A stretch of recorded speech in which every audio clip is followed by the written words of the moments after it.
really non-finished welcome. Thank you, that was fabulous. So, something else that they don't have a lot in Finland is golf, which is a fine thing, because golf is a really lousy spectator sport. We can acknowledge that. There are two things that make golf such a bad spectator sport. The first one is that nothing good ever happens. And the second one is that in golf, if something good does happen, you're not allowed to wildly applaud. So if you could, help me out here, give me the worst, measliest, micro golf applause you can muster. Go ahead. That was terrible. Thank you. Can you double it? Double it again? And one more time? Fabulous. Thank you. Thank you. That, ladies and gentlemen, is what we do for a living now. That what we do for a living now, we cannot possibly cause interest to occur. But what we can do is find small threads of interest and amplify it. What we can do is find the disconnected and connect them. That is our mission as marketers, as people who care now. But before we can unfold and unpack all that, we need to learn to re-see what's going on around us. Because when the world changes, sometimes we become blind. So let me tell you what I mean by that. Here's a bat. I grew up, maybe you did, with bats and dinosaurs when I was 5 years old. And if you take a picture of a bat, it turns out, turn him upside down, he turns into a total badass. Here are three bats getting ready for bed, except actually they're at a cocktail party. And my expectation is that from now on, you will never look at bats quite the same way. And so my job today is to help you learn to see the world differently, in a way that makes it so you can't unsee it, because we're living in a revolutionary time. This can be very expensive to get wrong. On my desk back in New York, I keep this box as a reminder of how expensive it is to not know how to see. In this box is something I made. It turns out in 1991 and 92, I had something you did not have then, access to the World Wide Web. There was no, I had access to the internet. There was no World Wide Web then. I saw it, and I said, I know what I'll do. I'll make a book about this internet thing. And so I got a publisher. They gave me $60,000. I hired 5 people. I spent all the money. I made a book. Inside the box is the T-shirt I made for the sales force to promote the book. That book went on to sell 1,848 copies. It was a total failure. No one bought the book. During that same period of time, 2 guys in California named David and Jerry saw what I saw. They had fewer resources than I had. They didn't make a book about the internet. They built a website called Yahoo. And at one point, my half would have been worth $80 billion. And all I got was this lousy T-shirt. And the reason is simple, because they saw what was possible. I had a cloudy vision because I saw what I knew how to do. They had a blank slate, and they said, what should we do? I said, what do I already know how to make? I didn't see. And the reason I didn't see, the reason you don't see, the reason our companies don't see, is because we've been blinded by success. Does anyone know who this is? Right, Yuri Gagarin, first man in space. What a heroic story. Basically, they wrapped the guy, the Soviets wrapped the guy in tinfoil, shot him into the orbit, he came back alive. It was a miracle. But the astonishing thing about Yuri Gagarin is this. He grew up here in a mud hut with no electricity, no running water, and no lights. In one 25-year span, human beings went from living underground in a hut to circling the earth. That'll spoil you for industrialism. Henry Ford made us all rich. Henry Ford pioneered and perfected productivity and scientific management. Henry Ford went to the workers in Detroit and he said, men, if you're used to making 50 cents a day, I will pay you $5 a day to come work for me. How could he possibly pull that off? How could he afford to give people a 10x raise in one day? The answer is simple, the assembly line. Do your job faster than you did it yesterday. So we took the idea of the assembly line and we spread it everywhere we possibly could, in every industry. The idea was, do what you did yesterday, do it faster, do it cheaper, go, go, go. And so to defend the factory, we created policies and ways of being and gatekeepers, and we made the factories ever bigger. Henry Ford had Ford shepherds that raised Ford sheep to be turned into Ford wool, to make Ford fabric so that they could be put into Ford cars. Because the bigger the factory, the more money you make, the more you control you have. Henry Ford said you can have any color car you want as long as it's black. He didn't say that because he liked black. He said it because black paint dries 4 hours faster than any other color. And if you can make a car 4 hours faster, you can make a car a little cheaper. And so the system. But the system is built on mass. How many people can we get to all buy the same thing? I'm slightly ashamed to say that the two most popular products in American refrigerators were American cheese. We basically named the worst possible flavor of cheese after my country, and Heinz ketchup. Both products made in enormous quantity. Both products marketed to everyone. That's what industrialists need. Sell it to everyone. And that led to this whole idea of marketing. You know, this is Fancy Feast gourmet cat food, a very popular product in the US. Let's be clear. Cat food is not for cats, because if it was, it would come in mouse flavor. Cat food is for the people who buy it. That we tell a story to people that makes them happy to serve it to their cat. So I'm going to talk about marketing today, consumer marketing like this, not cat marketing, and business-to-business marketing, which if you do a Google search means you have to shake the hands of a lot of men wearing suits. Apparently in B2B marketing, we spend a lot of time shaking hands, but the story is still the same. And the story revolves around industrialism, polishing off the edges, figuring out how to do it again and again, make it more reliable, make it a system, do it the way you always do it. So here's the question, delivered with as much pathos as my Finnish will allow me to.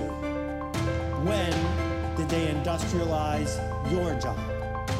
When did they turn what you do from a craft into an assembly line process? Because we've been doing it for a really long time. It turns out what Henry Ford understood is that mass production makes productivity happen. But you know what happens once you get mass production working? That's right, you need mass distribution because you need everyone to be able to buy what you make. Mass distribution requires mass merchants, stores, and distributors that sell it in bulk. And you know what mass merchants require from us? Mass marketing. That's why we invented it, to keep the factory happy. How can we reach everyone? How can we get everyone to buy what we make? You want me to tell you the answer? Babies. Whenever possible, run ads with babies in them, no matter what you're selling. It works. And if babies don't work, wrap the babies in saran wrap. It even works with triplets. But sometimes babies aren't the answer, so what advertisers realize is you should use doctors, fake doctors, real doctors, celebrity doctors, doctors of any kind, doctors. It doesn't matter whether you have unfortunate juxtapositions now and then. What matters is this: the person you work for, the shareholders you work for, the people around you keep saying the same four-letter word again and again. And that four-letter word is more. Get me more market share. Get me more customers. Get me more shelf space. We've got a factory that knows how to do its job. It knows how to make insurance policies. It knows how to make electronic devices. It knows how to make whatever it is we make. It doesn't matter what people want. We want them to want what we have. So you, marketer, take this money and go get me more. Which leads to this: average products for average people, except maybe Pop-Tarts. But the rest of these products are deliberately built to appeal to the masses. Because you know what mass is? By definition, average. If you're going to advertise something to everyone, you better make something everyone wants to buy. If you're going to market someone to everyone, the good thinking goes, better market something everyone wants to buy. And this worked beautifully for 70 years. And I'm here with like a whole string of bad news. You ready? Problem number one. This picture's fuzzy. I had a bad cold when I took it. But here's the deal. The blue box in the middle center, that brand manager spent $100 $100 million interrupting me and my country mates. $100 million on coupons and shoving allowances and TV ads and magazine ads and radio ads. Why? Because that brand manager figured that after seeing all those ads, I'd go buy the product. And once I started taking that pain reliever, I'd keep taking that pain reliever, and she'd earn back her $100 million. Well, you know what I did to those $100 million with the ads? The same thing everyone else did. I ignored them. And the reason is simple. I don't have a pain reliever problem. I solved my pain reliever problem 20 years ago by buying the generic or the yellow box or the cheap one. Well, this is your challenge. You are busy trying to sell something that solves a problem people don't think they have. And if you're showing up trying to sell something that people don't think they need, they're not going to listen to you. That's a challenge. Number two, if any of you have been listening to all this nonsense and noise and everything else about digital marketing, what you've been told is that consumers now have the attention span of a goldfish. And then what you have to do is in less than 8 seconds, get your banner point across, get your video point across, noise and noise and noise and noise. Here's the thing. Your customers aren't goldfish. And the idea that we need to make ever more noise in front of ever more people isn't working. Next problem. This is a picture I took at the Holiday Inn last night. No, I didn't take this last night. I took this at a Hyatt. I don't know, it's dark. It's 3 o'clock in the morning in a hotel room. That's what it looks like. All hotel rooms look like this at 3 o'clock in the morning. They're supposed to be dark, which makes perfect sense. Except that hotels have been telling us for all these years that they're all offering us a dark, quiet room. And when the internet doesn't exist, it's no big deal. You go to the brand you know. But now we've got this thing called sort by price. You put in your neighborhood, sort by price. Here's 20 hotels. They're all the same. Take the cheap one. That sentence, they're all the same. Take the cheap one, is a real threat to you and the work you do. So, I'm going to drink this water. Hopefully there's nothing bad in it. So, this mindset that we have to find some poor schmo and assault him over and over and over again until one day he buys from us is now officially broken. That people aren't listening. They are choosing not to listen. They have a remote control and they are not afraid to use it. Ladies and gentlemen, we have branded ourselves to death, and we have no one to blame but us.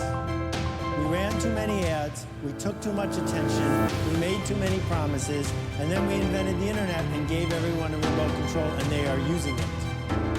More bad news. In New York City, on 5th Avenue at 20th Street, I can stand in one spot, and in that spot, I am less than 350 feet away from 6 different stores where I can buy yoga pants.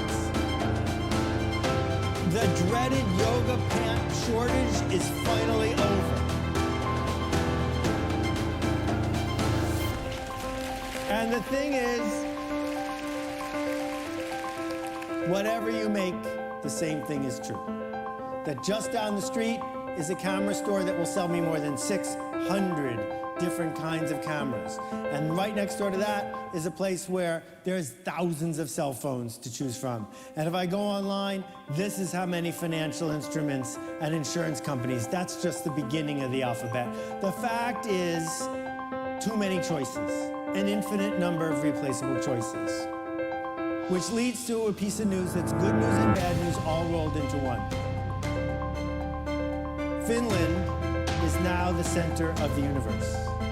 It is the center of the universe because instead of being way up north, far away from everywhere, it's one click away from anything. That it used to be that all you had to do was be the best in Helsinki because people couldn't travel very far. But then, bit by bit, the range that we could reach out to keeps getting bigger and bigger and bigger. And now, for anybody, anywhere, if they want you, they'll find you. And if you're the best in the world, they'll buy from you.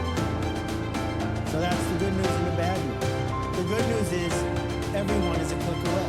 The bad news is everyone is a click away. So you've got to make the decision about whether you're worth reaching.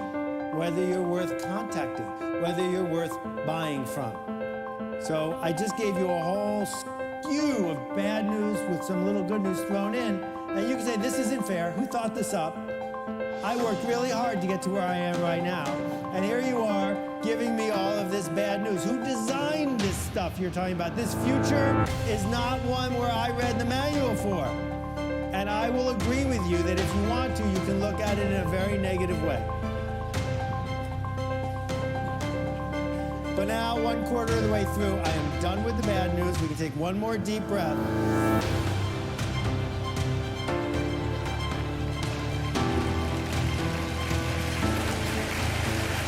Because from here on in, it's all good news. You ready? Here we go. Some people say the answer to this question is big data. Track more people, get more information, understand where everyone is at all times. Track and track and track. Here's the problem with big data. Big data is in the rearview mirror. Big data tells me what people did yesterday.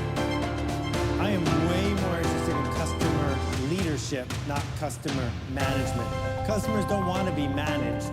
They want to be led. And we can't lead by sneaking around looking at everyone's data. We're going to lead by doing something braver than that. And it begins by understanding right here, right now, we are having a revolution. So let me explain what I mean by revolutions. We had the Industrial Revolution. No one was alive for that. Then in the 50s, we had the TV mass media revolution. But right now, we got another one. This is a vinyl record. I don't know if you've ever seen one of these. But I show it to you as an example of what I mean. In 1972, the record industry was perfect. You couldn't help but make money if you were in the record business in 1972. A couple reasons. If I had a record and I liked it a lot, I'd play it enough to wear it out. I'd have to buy another one. Or I'd loan it to Bruce. Then I wouldn't have it anymore. I'd have to buy another one. Where would I get another record? I know. There were buildings called record stores filled with things called records. I would drive there and I'd buy hundreds of different items or dozens because the industry was present in that building. Not only that, on my way there, I would turn on the radio in the car. Cars had radios. And what the radio did was do nothing but promote the product I was going to go buy. And there was MTV and Rolling Stone magazine. You get the idea. It was perfect. We all know what happened. In less than 5 years, it went from perfect to impossible. Every record ever recorded available to every human with a smartphone anywhere on Earth, anytime they want, for free. More music available to more people than ever before in history. But the music industry is toast. Gone. Same thing happened to travel agents. Same thing happened to brokers of all kinds. Same, go down the list. The internet destroys the perfect, and then it enables things that are impossible to occur. That's what revolutions do. They turn things upside down. So the question is not, is this happening? Clearly, this is happening. If you're a radiologist, you should be really nervous.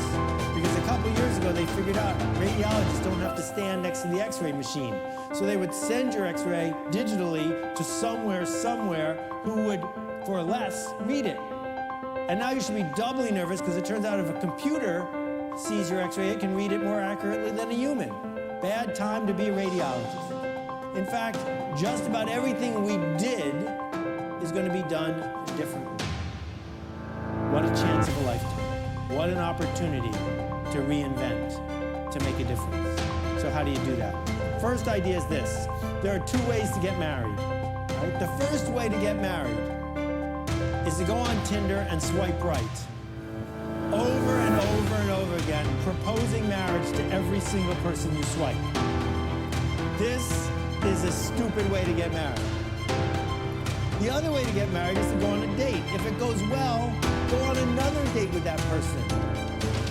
Then on the 3rd date, you meet their parents, they meet your parents, you get engaged, right? You wait till the 7th date before you tell them you're out on parole. This method of dating, it worked for me, maybe it worked for you. It's a smart way to get married. So why aren't you dating your prospects? Permission marketing is this idea of connecting to people who want to be connected to, marketing to people who want to be marketed to, delivering anticipated, personal, and relevant messages to people who want to get them. Next big idea. For the first time in history, At scale, we can treat different people differently. Treating different people differently is an extraordinary privilege that has never existed. You grew up knowing what the bell curve was. You went to school, you studied stats. Normal distribution. You know why they call it the normal distribution? Because with 92% significance, people are normal. A couple standard deviations of weirdness out there, you can ignore the weird people, sell to the normal people. Average stuff for average people. It's the only smart solution, except the curve is melting. Bit by bit, day by day, if you give people a chance, they take a chance. If you give them a choice, they make a choice. There are now more weird people than normal people. Because the only ones who are listening to you are the ones who care. The only ones who are listening to you are the ones who know they have a problem. It's the weird people that are going to raise their hand, that are going to pay the money, that are going to talk about you, that are going to show up. So instead of worrying about the middle, where they can't stand you, it's at the edges where we get a chance to make a difference. You don't get to tell people what they're interested in. You don't get to change people's narrative. If someone thinks this dress is the wrong color, it's the wrong color. And all the yelling you're going to do isn't going to change what they said. So look at this list of brands, every one of which is about 10 years old, every one of which is building something worth billions of dollars, and every one of which is for weird people. Not one of these brands set out to say, everybody, this is for you. Not one of them. All of them started at the edges. And it's at the edges where we're going to earn the privilege of having people want to talk to us. This is hard news to hear in an engineering-centric culture where the whole mindset has been, how do we do it right? Not, how do we do it interesting? It turns out that doing it interesting is what makes the weird people show up. You cannot any longer say, you can choose anyone and we're anyone. Because the fact is, there's another anyone that's a little cheaper than you. There's another anyone that's only one click away. What we must do instead is talk to people differently because they hear us differently. One size fits all is gone forever. The next myth we have to undo is the idea that we are herring, all following the leader. That what we are supposed to do is do what we are told to fit in. That one of the things that is feared in New Haven, Connecticut, and feared in Scandinavia, feared almost everywhere, is someone coming up to you and saying, you know what? You're not as good as you think you are. But we don't want to hear that. So we fit in. So we don't bring our hubris to the table. So we don't raise our hand. So we keep our voice low. We are afraid of being called uppity, of standing out too much. But we live in a new economy now, in a connection economy. And in a connection economy, only hubris is rewarded. Only people who say, over here, because connection is where value is not now, not industrialization. Here's a map of the London subway. Where's the valuable stations? It's obvious where all the lines cross. Here's a map of the internet. Where are the valuable stations? It's obvious where all the lines cross. Where all the lines cross is where value is created. Matt Ridley famously said, no one on earth knows how to make a computer mouse. There's nobody who understands plastics and hardware and software and supply chain and manufacturing and import-export who can make a mouse. We must do it as a team. And it's when teams work together that we create value. So this new economy, this connection economy, what's it based on? Here are some basic principles. The first thing is coordination. You're all here today. None of you were in this room a week ago. None of you will be here next week. Value was created by coordinating our efforts. Number two is trust. There's someone sitting behind you or in front of you, and you trust them enough to talk to them. You trust them enough to be in the room. You don't even know them, but you know that they're fellow travelers. The next idea is permission, which we just talked about. The privilege of delivering messages to people who want to get them. And the fourth element of this economy is sharing ideas. All of us are smarter than any of us. So if you think about what you do all day, how many of these four elements are at the heart of what you do, because the institutions that are growing and the organizations that are profiting are right in the center of that. But here's the surprising part. The surprising part is these four principles are based on two words, two concepts, two principles: generosity and art. Generosity, because no one wants to connect to a selfish person. No one wants to connect to an organization that's just taking. And art is what we call it when a human being does something that connects us. When a human being does something that might not work. When a human being says, here, I made this. Art begs for connection. And that's what we seek out. Not the reliable sameness of perfection and Six Sigma, but the art of knowing someone touched it. So before I started ranting, you may have thought what marketing meant is things like likes and clicks and how many people are following you and hype. No, actually marketing is more like what does it cost and what's the story. And actually marketing is what you support, what you use. Actually, marketing is now what you make. It is as far from advertising as it can be. What marketing is what is this thing? What is the experience of this service? What are the side effects that leave behind? What does it mean to be associated with this? Let me crystallize this in the simplest way I can. Here's the question. The first person with a fax machine, what exactly did he do with it? I'll let you think about that for a second. You can't use a fax machine by yourself. Built into the fax machine is the engine of the marketing of the fax machine. As soon as you got one, you know what you did? You told everyone else you knew to go get one, so your fax machine would work better, right? That's built into Twitter and Facebook and everything else that's based on community. Bob Metcalfe, he's not shy, coined Metcalfe's Law, and Metcalfe's Law says the value of any network is the square of the power of the people on the network. So we are now in the business of building networks, not in the business of building widgets, because widgets are cheap and easy to make. Networks last a long time and they're hard to build. Next big idea. My wife has transportation narcolepsy, which is a fictional disease she got shortly after we got married. This disease causes her to fall asleep on any moving vehicle, unless there's a good movie on the plane. That's how I know it's fictional. Anyway, 15 years ago, we planned a trip to France, and we missed a flight, and we missed another flight and a connection, and it ended up taking about 17 hours. And for 17 hours, my kids have been making a ruckus. And for 17 hours, my wife has been asleep. So we're driving through this pasture in France. It's a beautiful sunny day, and it's, you know, cows and all that other stuff. And I noticed in the back seat, it's finally quiet. And I go, phew, the kids are asleep. And then I look in the rearview mirror, they're not asleep. They're staring out the window at this perfect specimen of a cow for about 3 seconds. And then they went back to making the ruckus. You know why?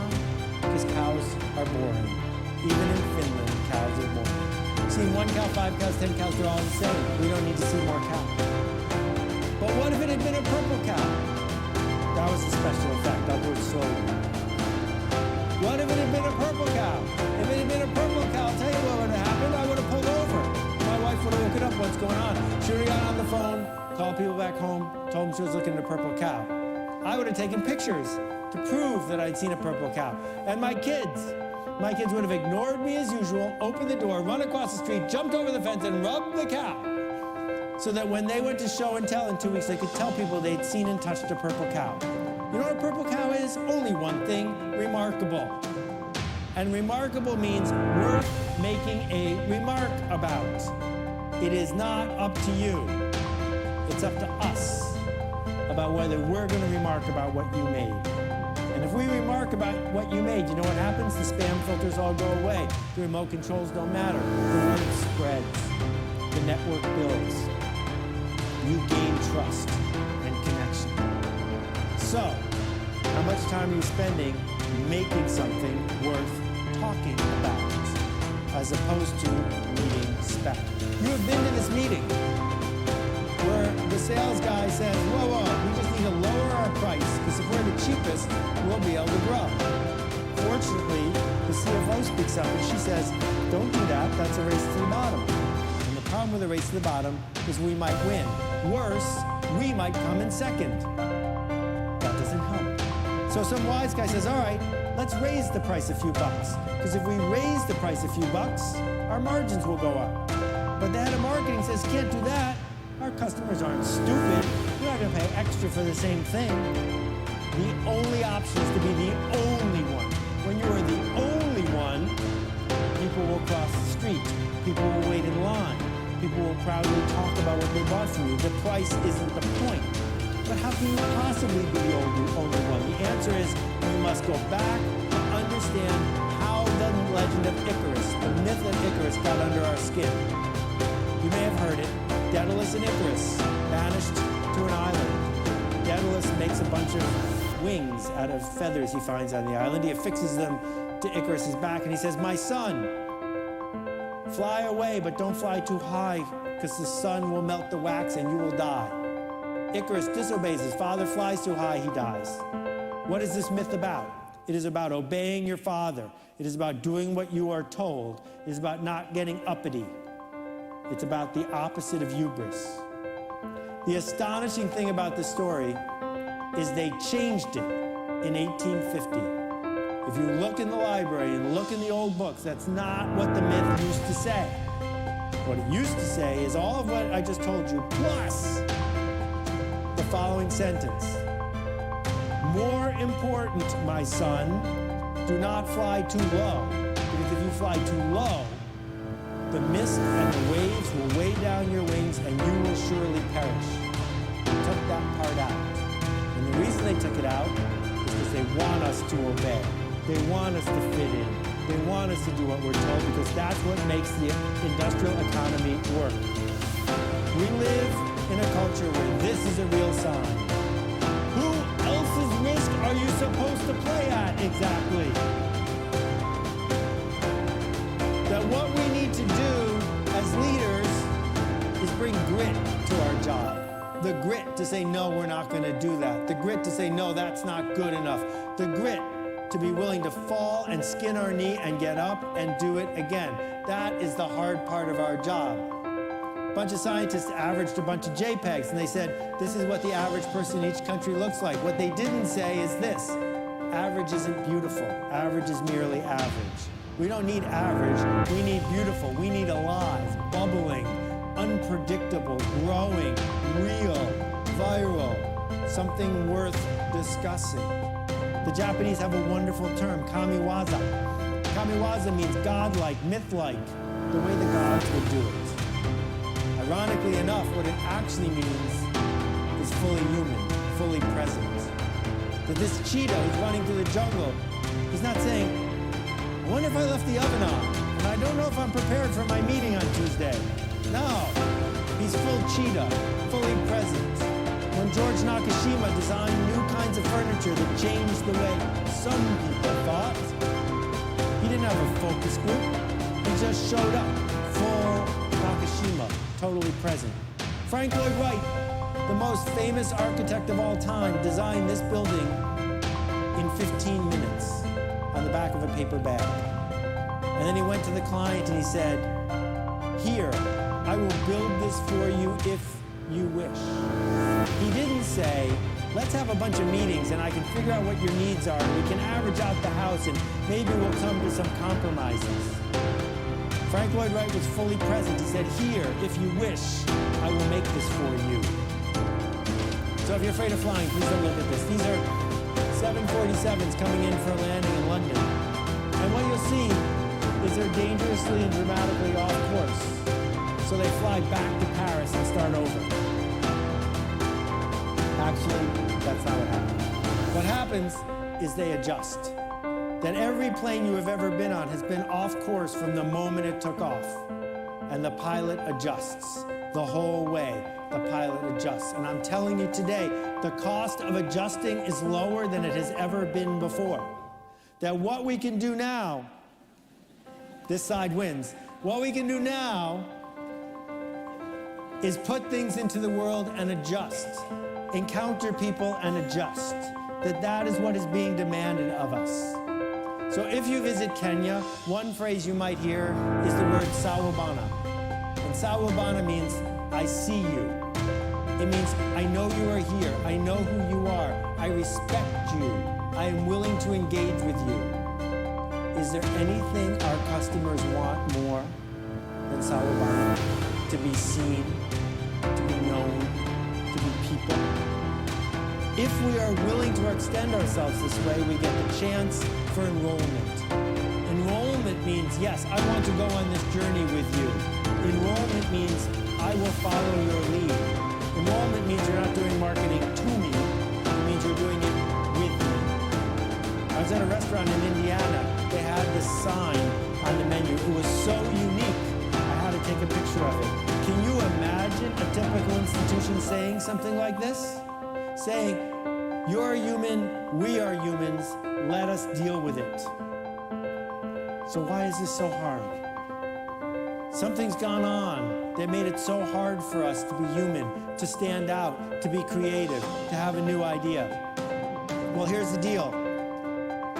Mary Shelley wrote a book called Frankenstein. It was a seminal work in the history of science fiction and horror stories. I don't want to talk about Frankenstein. I want to talk about Mary Shelley's husband, who was a hack named Percy Shelley. He was a hack poet. And he wrote an essay about poetry, how it's reserved for the genius. And if the muse shows up, you can write poetry, and if it doesn't, you're out of luck. Don't bother working hard at it.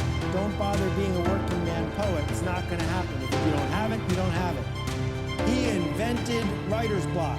Writer's block did not exist before Percy Shelley wrote about it. There's no such thing as writer's block. Writer's block is an invention where we say, I don't have the right idea. I can't be creative. It's somebody else's job to lead. I don't know what to say. I don't have a question. We made all that stuff up.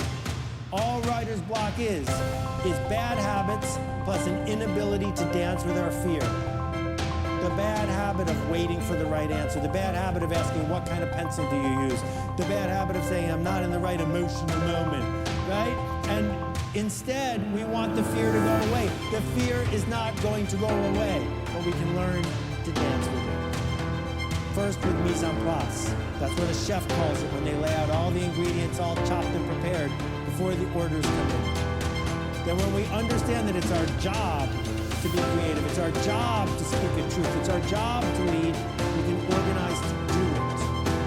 The Finns are really good at doing their work, and now this is their work. The next thing is that anchors are often associated with something thrown overboard that sinks us. But we can anchor up. We can promise ourselves and the people around us, you will get something big from me tomorrow at noon. Not at 12:05, but at noon. We can say to our team, we will brainstorm our way out of this and we're not leaving till we're done, because we are each capable of doing it. There is no such thing as a genius. If Einstein is a genius and I'm a genius, then you're a genius too. Everybody is capable of this. But that's the last time I'm going to reassure you, because reassurance doesn't work. You will probably fail. You will probably be ridiculed. You will probably bring things into the world that don't work. You will probably bring more things into the world that don't work. That's just true. The same way, if you run a marathon, you will get tired. And anyone who reassures you, oh no, just run for 26 miles, you won't get tired, they're lying. And the same thing is true of our desire to make a difference. So if you say to me, I'd like to do this, but I don't have enough good ideas, I'm going to say back to you, then you need more bad ideas.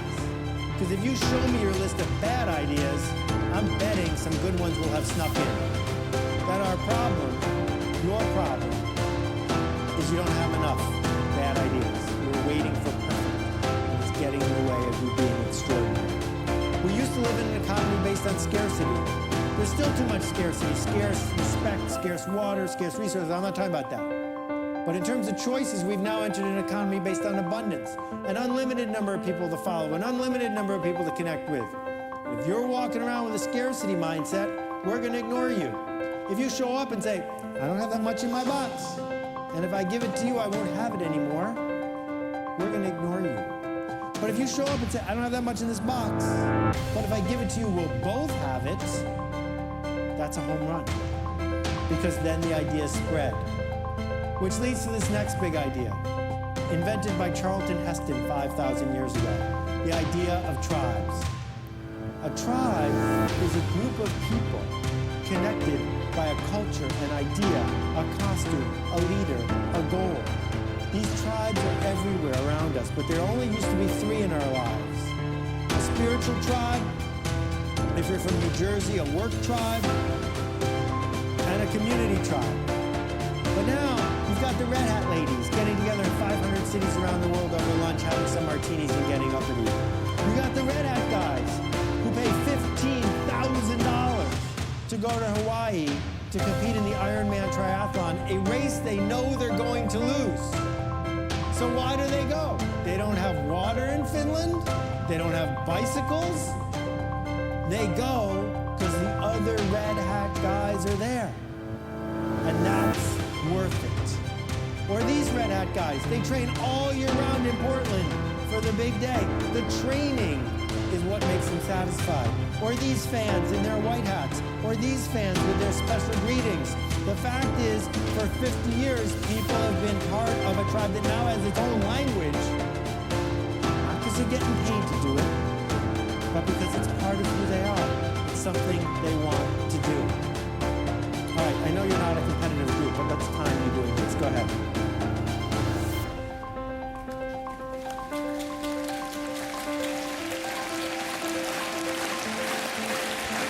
Okay, stop. It took this side of the room 6 seconds. Took you guys about 8 seconds. You guys are killing it.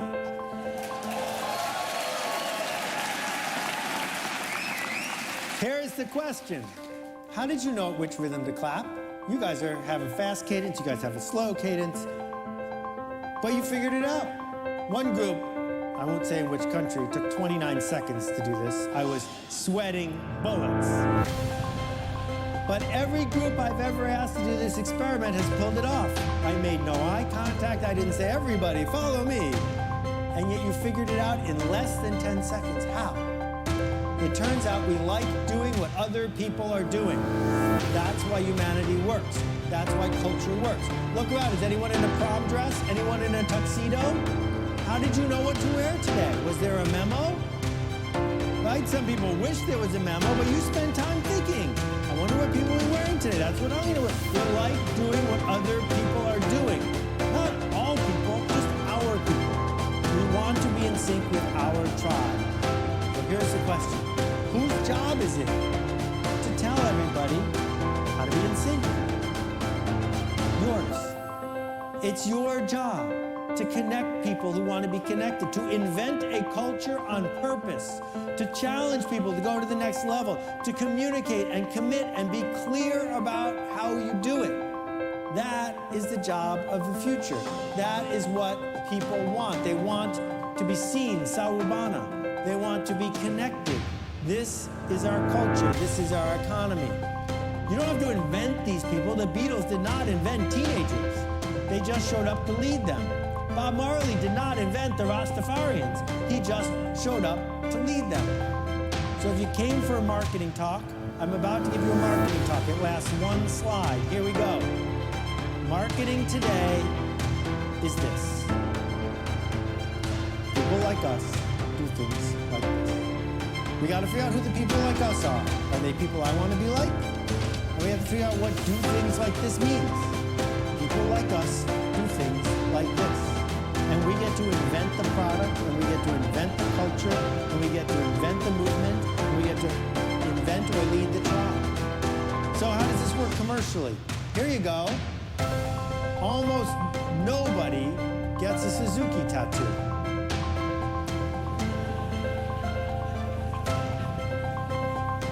This is not an accident. This was done on purpose. They made a motorcycle that made a movement, that made a tribe, that allowed people who wanted to express something to express it. Is a Harley the most efficient way to get from here to there? No. Is it the best way for a certain group of people to say, this is who I am? Of course. Or consider a walkathon, which nonprofits in the U.S. run all the time. Walkathons don't raise that much money, but that's okay. Because I look to my left and I look to my right, and I say, these are people like me. And then I become a dedicated volunteer. And then I give more money. People like us do things like this. But in the face of this, if you're being honest, you're saying to yourself, I could never do this. I'm not in charge. I don't have a budget. I don't have the authority. My boss won't let me. Well, I want to tell you a tragic story with an interesting ending. In the United States, until recently, 4 million dogs and cats were killed every year by the SPCA and the Humane Society. These institutions collected stray dogs and cats and killed them, usually within 24 hours, 4 million a year. My friend Nathan Winograd went to work at the San Francisco SPCA. He saw this happening, he could not abide it. He went to the city council, they said, we're not going to change the law. So he went to the people of San Francisco and asked for help. Not all the people, just the weird ones. Not all the weird ones, just a subset. People who could be enrolled in this journey. He earned permission to talk to them. In less than 100 days, Nathan Winograd had enough money, but more important, enough volunteers, that not one healthy dog or cat has been killed in San Francisco since that day. And you say, well, that's easy. It's San Francisco. Well, he left there, and he went to Tompkins County, New York, where, again, he had no budget and no authority, and he did it again. And then he went to Raleigh-Durham, North Carolina, with no budget, no authority, and he did it again. And then he went to Reno, Nevada, and he did it again. One person started a movement that has spread around the world. No fancy factory, not with hundreds of employees, because one person was able to model behavior and say to the weird people, follow me. But of course, you went to school. And at school, they said, do what you're told. Quick little experiment, please. Raise your right hand as high as you can. Raise it higher. What's that about? The instructions were really clear, but everyone held back. They always do. Why hold back? Because you learn from a young age that your teacher and your coach and your parents and your tiger mom and your boss are all going to ask you for more. They're going to keep asking you for more. Industrialists always ask for more. So you better hold a little bit back, right? I missed the slide. You better hold a little bit back. Because that's the bargain of industrialism. You know who doesn't hold anything back? Artists don't hold anything back. When Beckett was writing Waiting for Godot, he didn't say, oh, I've got some good lines, I'm going to save them for the next play. Right? That when we go to school, we are taught to fit in. When we go to school, we are pushed to be normal. The reason they want us to fit in is so they can ignore us. Because that's what industrialists wanted, replaceable cogs. Managers just want us to do what we did yesterday. Leaders don't know what's coming next. I'm here to tell you Finland needs no more managers. We don't have a manager shortage. We need leaders here. People, yes.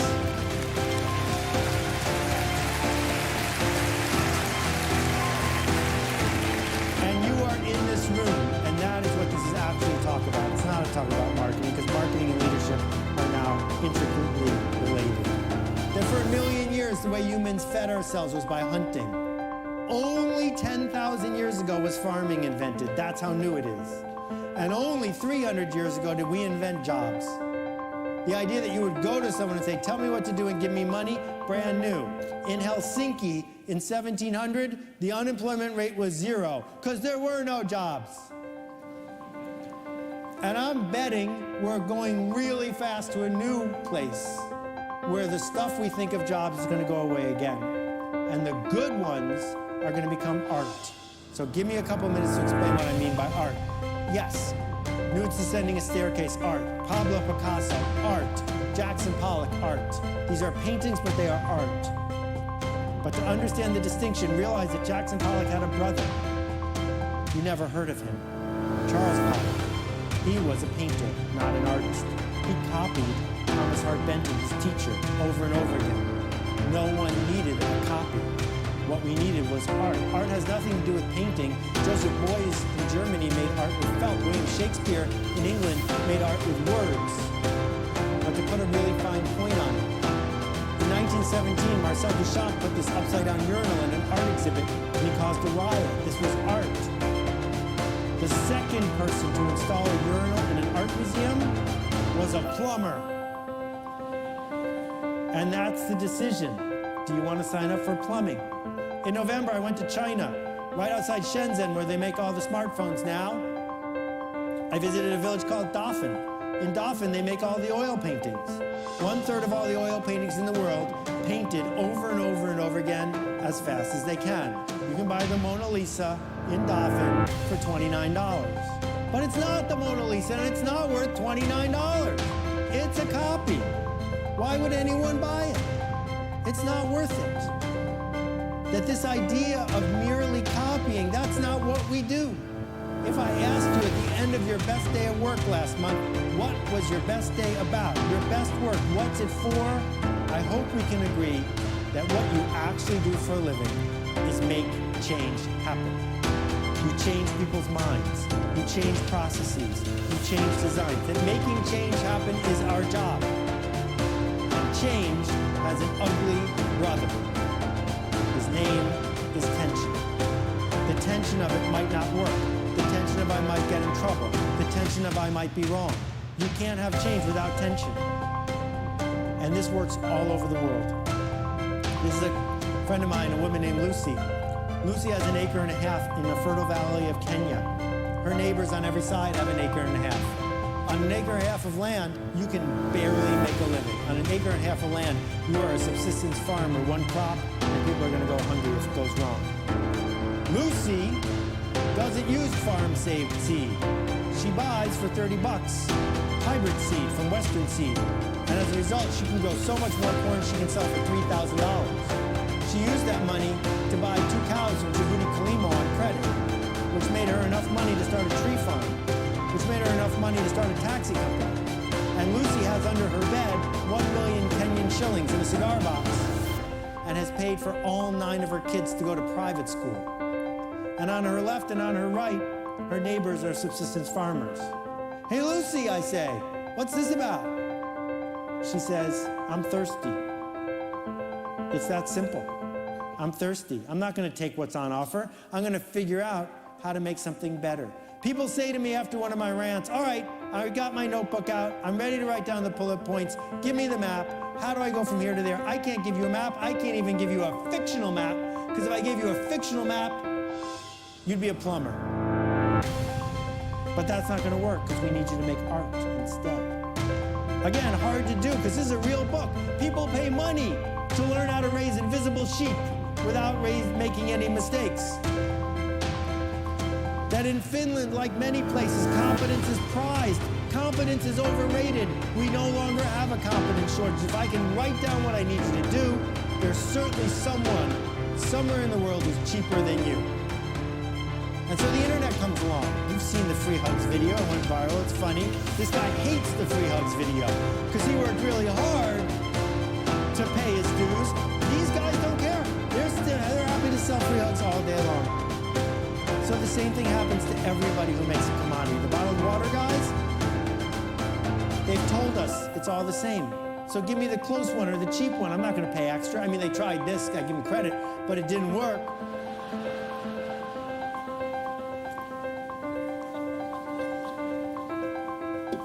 No, folks, the answer is simple. It's kryptonite.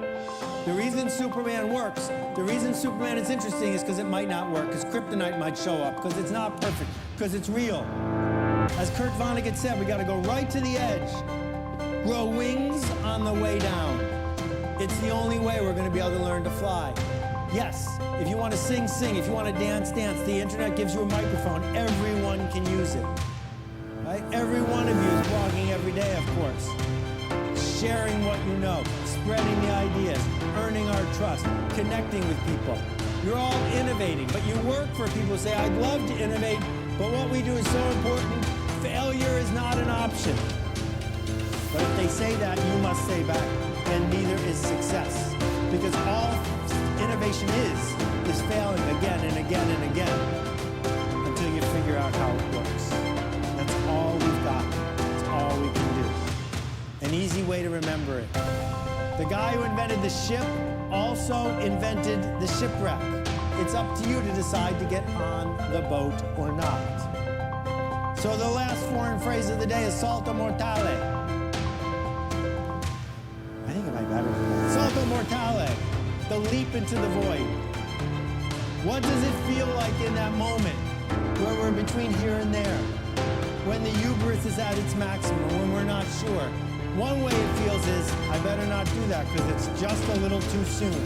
Let me let someone else go first. You know what? It's always too soon. When Gutenberg launched the printing press, 93% of the people in Europe didn't know how to read. This is a stupid time to launch the book. Not only that, 15% of the people needed reading glasses in order to read, and they hadn't been invented yet. And there were no bookstores. He should have waited for the Kindle. Or when Carl Benz launched the car, it was against the law to drive in Germany. He needed a letter from the king. There were no roads. A real impediment, there were no gas stations, and there were no all-night drive-through liquor stores. He should have waited. So there's a big difference between being ready and prepared. All of you are prepared, because that's what Finns are. But none of you are ready. It's impossible to be ready, because to be ready means to be sure. And when you look on the internet, Google a video for riding a bike. All the videos show you what it looks like to ride a bike, which is nothing but people falling off the bike. Because we can't possibly be interested in people who can successfully ride a bike. Instead, we just talk about all the bad things that are going to happen.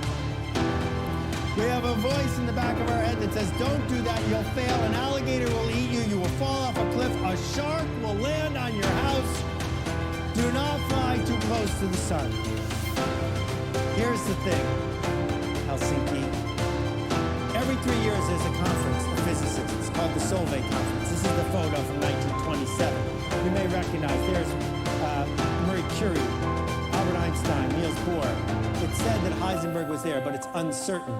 The key thing about this picture is there are 29 people in it, and 17 of them won the Nobel Prize in physics.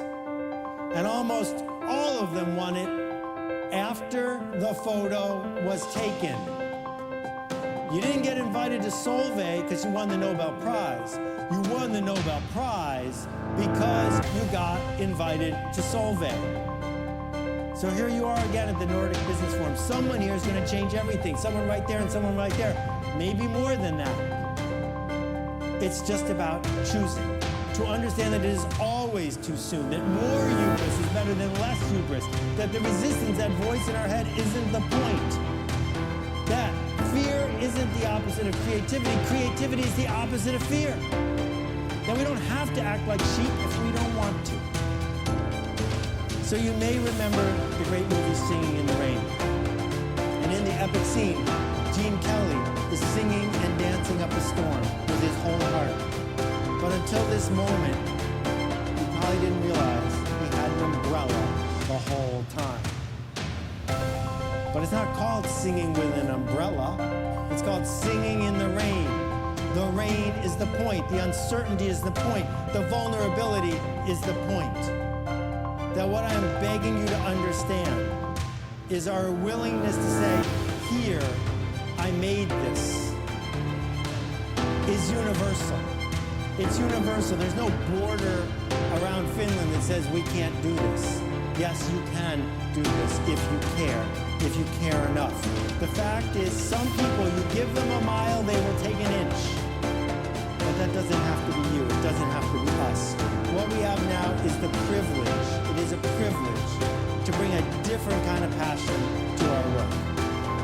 A passion of connecting and of doing it because we can and because we want to.